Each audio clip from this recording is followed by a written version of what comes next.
Olá! Hoje a gente vai mergulhar fundo num tema bem delicado, mas muito importante.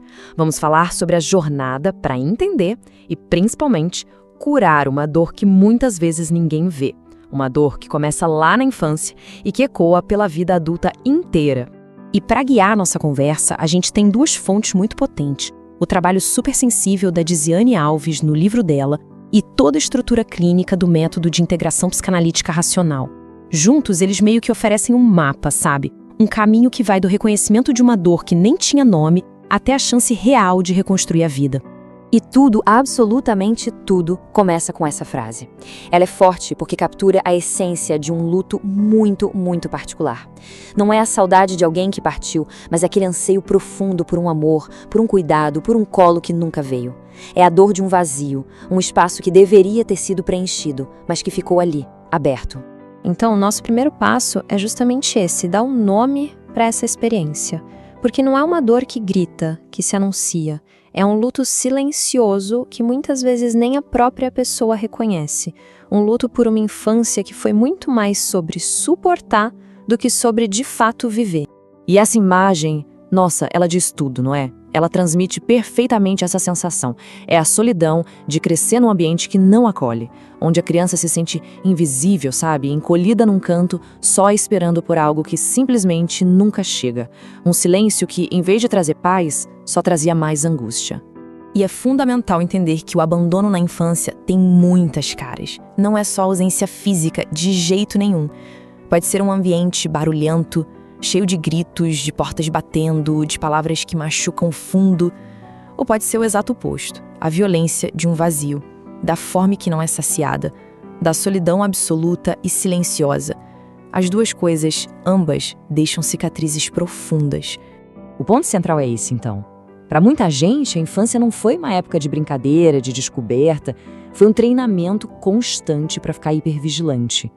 Um estado de alerta sem fim, para tentar evitar a próxima briga ou para lidar com aquela solidão de saber que ninguém ia aparecer.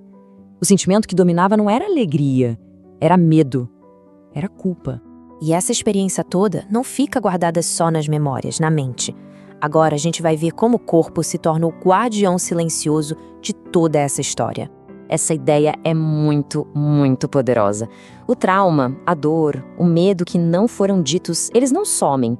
Eles ficam armazenados, sabe, no nosso corpo. A mente pode até tentar racionalizar, diminuir a importância ou até esquecer de vez. Mas o corpo não esquece. E a ciência tem um nome para isso: estresse tóxico.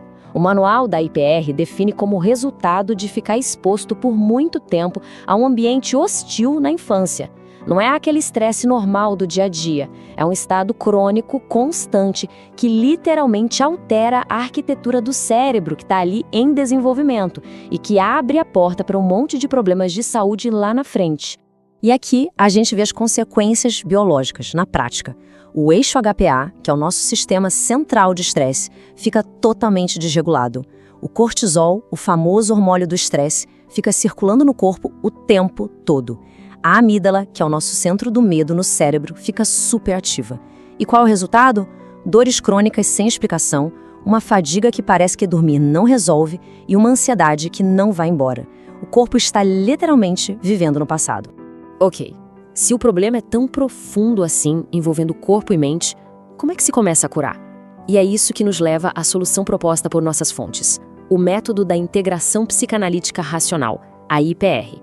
A IPR, ou Integração Psicanalítica Racional, oferece um caminho de cura que é bem interessante porque une 3 campos superpoderosos do conhecimento. Em vez de focar em uma coisa só, ela cria uma abordagem muito mais completa, muito mais inteira.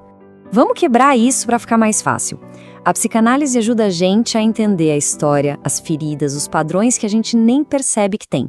A neurobiologia vem e explica cientificamente por que o corpo reage do jeito que reage.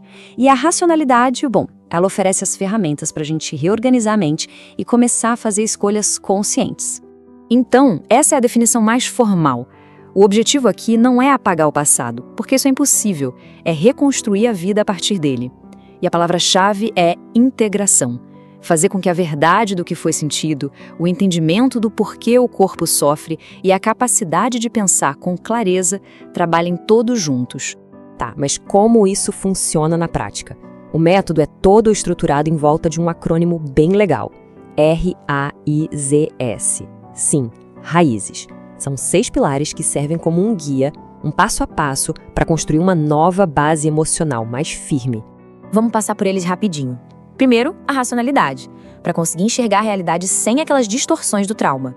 Depois, a autorresponsabilidade, que é o ato de tomar para si a reconstrução da própria vida.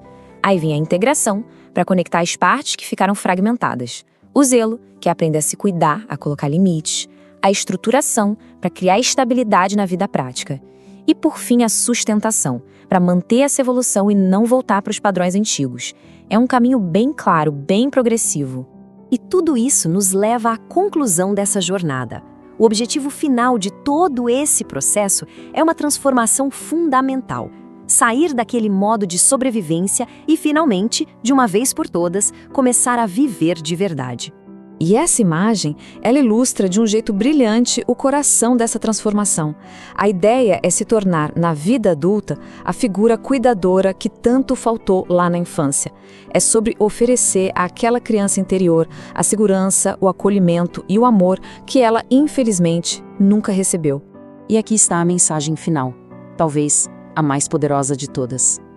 A culpa não é de quem sofreu, nunca foi e nunca será. Mas a responsabilidade pela cura, pela reconstrução da própria vida, essa sim pode ser assumida. E isso é um ato de poder. É retomar o controle da própria história.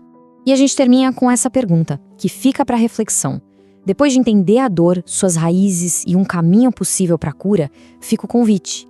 O que aconteceria se, em vez de ser refém do passado, a pessoa se tornasse a autora de um novo futuro?